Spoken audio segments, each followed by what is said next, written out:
What's going on, guys? Finally got some parts for the S15. Just to catch you guys up if you didn't see the last video.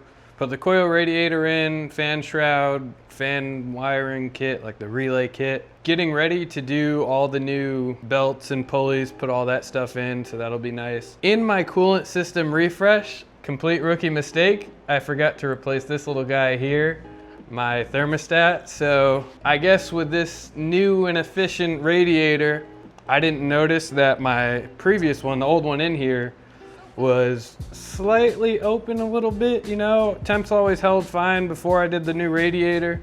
And then right after putting this one in, you know, everything starts up, warms up. Second I'm on the road, temps drop to 0. We gotta drain out all this fresh coolant and pop this new guy in there. And that will set us up for tomorrow to get all our brand new parts in. Right now we got the coolant draining.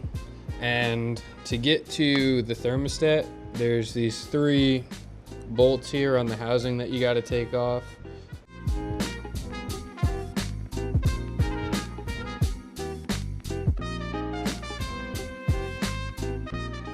We'll give you guys a better view once I get my medium-sized hands out of the way. There it is. So there was a little ledge on the inboard side of the engine, so I just popped this right underneath, turned it sideways, and it just broke right loose. And we got a little bit of coolant coming out, nothing too crazy.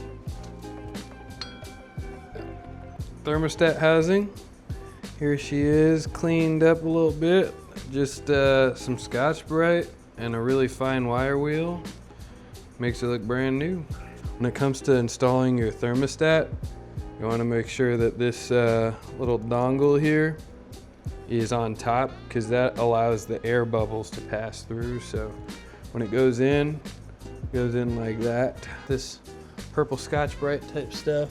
I'm just lightly agitating the surface here, and we want a good solid mechanical bond. That's what we wanted. I'll just throw that down there. Got the surface cleaned up pretty good, so let's see. Sorry if it's a little shaky. Still getting used to being a cameraman here. And then there's a little casting mark on top, so I just line it up with that. That's what you should be. That's what you should be doing. That's what we like. Nice even layer. Tighten it down. Call it a day.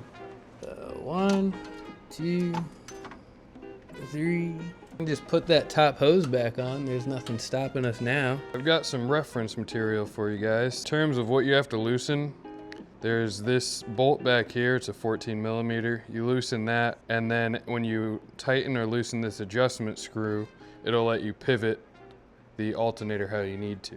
And then the torque spec for that I have printed out right here. So 73 to 101 foot-pounds. So for the power steering pump, you have a torque spec of 40 to 50 foot-pounds right there. And then, so there's one bolt right up here that you would loosen. There's a bolt that goes right there, that bolt. You loosen that, and then the adjustment screw will let you pivot it as well how you need to. Yashio Factory parts. Got our spacer. That is the alternator pulley. I got a set of pinch weld adapters, so I don't have to jack from the frames anymore. The water pump pulley. Power steering pulley right here. Great quality, no issues with shipping, which is nice. Nothing came damaged. We're going all Yashio Factory, I guess. But here they are. This is what's going on the car. I'm excited to see how they'll come out. I guess this is, what is it, 10% bigger is what it says. So it'll slow that water pump down by about 1,000 RPM. I think on the website it says this one will produce, what is it, 7,000 RPM. And this drops it down to 6,000. So I guess that's supposed to help with cavitation if you go to the track a lot, but okay. 24 millimeter nut. There's the old pulley. I'll probably do what I normally like to do and, I don't know, refinish it. Maybe I'll see if I can find someone who does zinc coating. The Yashio Factory pulley comes with this nice spacer here. So that goes on first on the shaft, and then this will sit like so. you just slide the spacer right in there. This will sit like so. At some point, I'll get a new alternator, so don't mind how it looks a little crusty.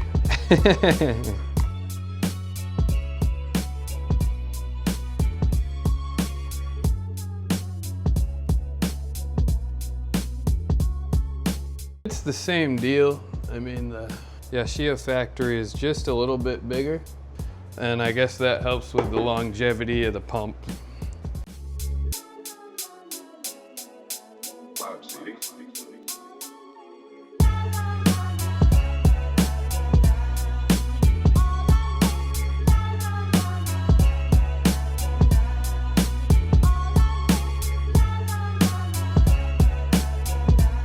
Sorry that it's so dark.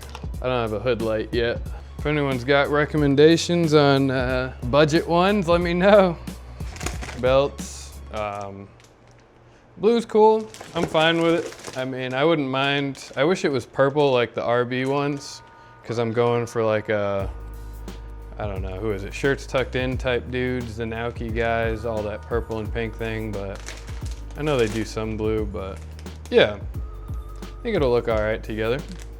Boom. So your alternator water pump pulley is gonna be this guy here, 5PK 935. And that's the first one you gotta put on because, you know, it's in the back. So that's one thing to keep in mind when you're doing these things. All right, so got the first pulley on. I mean, it's definitely a lot of work since, you know, these are both, they're all 10% bigger. So, I mean, it might be more advantageous to buy the next size up. They claimed it would work, it does, but you gotta get them all on. The water pump, you know, harmonic balancer, and then you get like a plastic pick, stuff it underneath, and then rotate the engine over. It's a lot. It's a lot of work, man. Did a lot of it off camera because there's a lot of back and forth struggling. I'm hoping the other ones go a little bit easier, but we will see. Yeah, no fuss because the pulleys weren't changed. It's all OEM, so it fits easy like it should. First step is attempting to bottom this thing out. See if it's got any more room to go down.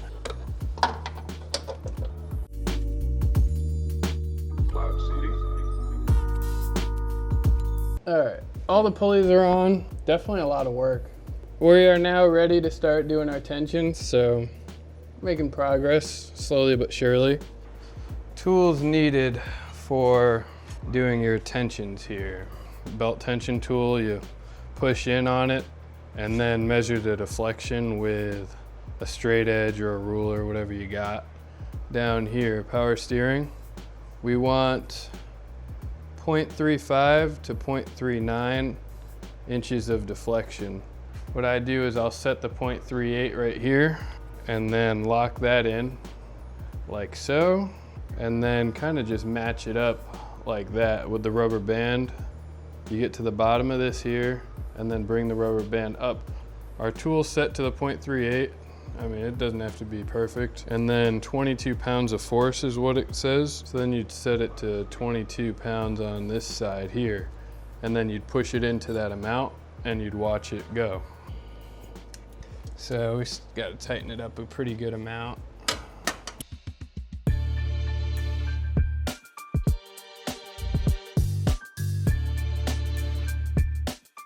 So we're pretty much at tension.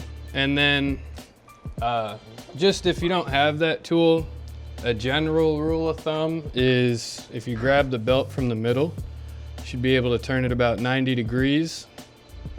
And you're pretty much right there on the money, which that's what I'm getting, which is kind of funny. I mean, and that's 90 degrees without like a crazy amount of force, like just what you can do with your fingers, just, oh yeah, 90 degrees. Doesn't really want to go any further, so I know I'm good, and I've confirmed I'm good by actually checking it, so I guess now you can see that that general rule of thumb pretty much works.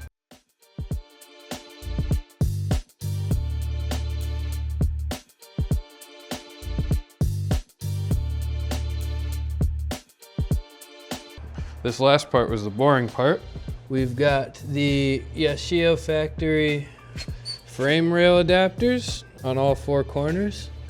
And yeah, They just mount right there on the pinch welds. Tighten down with some Loctite and you're good to go. Since the coolant was brand new, I just drained it out into like a clean bucket, you know, filtered it, and now we're gonna reuse it again because I don't want to waste all that money. And there was nothing wrong with it. I mean, no debris came out because I already did a flush on it once, so we're just gonna fill it up, bleed it, and see if anything leaks. The manual says for the bleeding procedure, you want to bring your RPMs up to 2,500, hold that for 10 seconds, and repeat that 2 to 3 times. And I mean, you pretty much just do that for a while till the thermostat opens up.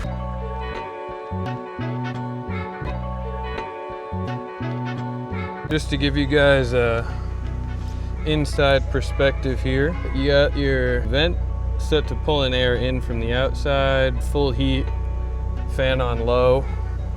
We got our koi fish here swimming. Bring it up to our 2,500, and we're not really getting any bubbling, so we're pretty much bled now. So next I guess I'll have to take it outside and see if it does the same thing. Hopefully not, now that we got the new thermostat. No issues, no leaks, which is nice. So now it's time to just do a little rinse and start driving. This is my little hack here. I just went to Harbor Freight, got one of these little guys here. Fill it up with your favorite soap. And then, you know, get a nice mist on everything and call it a day. And then you'll see the finished product once I'm done here. This stuff is the formula right here. Go on Amazon and type in Extreme Simple Green. That's what we use on the planes to clean them and get all the grit and dirt off. So, you know, it's safe for aluminum and paint and all that. That's what we use, never have any issues, doesn't damage anything or hurt nothing. It's just a good grade soap, honestly. I'm a big fan of it. I'll rep it.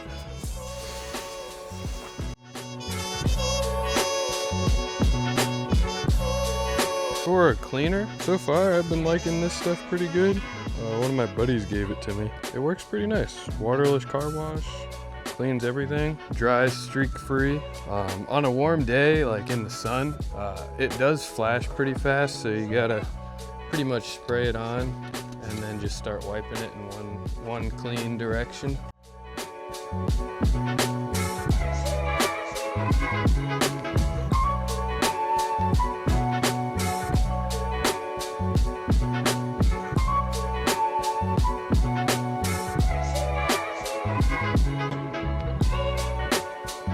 Here we are driving, and coolant temps are holding just where we want them. Before it would drop down to like about a quarter of the way up, and on the highway it would go even further, but we're here. No problems.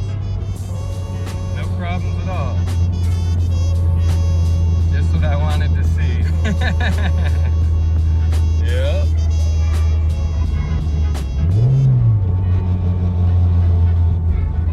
And now that the job's finished, we will enter it in my little maintenance log here. Current mileage is 11,241.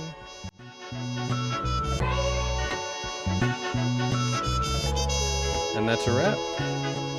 So, as you guys could see, we took it out for a drive. Temps held good, no leaks. It's all bled out, so this time we're done with the coolant system build, but overall, not too bad of a job. I mean, ideally, you change the thermostat when you start replacing all the stuff, so you don't have to do this twice, but you live and you learn, right? And so, as always, thank you guys for watching, and we'll see you next time.